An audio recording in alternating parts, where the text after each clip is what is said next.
আসসালামু আলাইকুম। ছাগলের জরায়ু বের হয়ে আসা। ছাগলের জরায়ু বের হওয়ার পর প্রথমেই অ্যান্টিসেপটিকযুক্ত পানি দ্বারা জরায়ু ভালো করে ধুতে হবে যাতে কোনো ময়লা বা রোগ জীবাণু না থাকে। বরফ দিয়ে জরায়ু চেপে ধরতে হবে অথবা বরফ গলা পানি দিয়ে জরায়ুতে ঢালতে হবে যাতে করে জরায়ু সংকুচিত হয়ে আসে।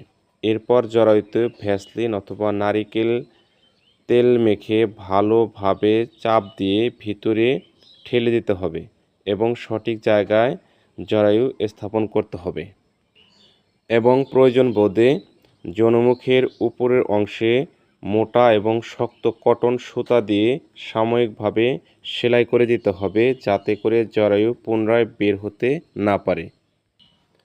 ছাগির পিছনের দিক উঁচুতে থাকে এমনভাবে ছাগিকে ঢালু জায়গায় দাঁড় করে রাখতে হবে এবং একইভাবে শোবার জায়গাটাও একই রকম ব্যবস্থা করতে হবে যাতে পিছনের দিক উঁচু থাকে এবং সামনের দিক নিচু থাকে, তাহলে জরায়ুটা আর পিছনের দিক বের হতে পারবে না।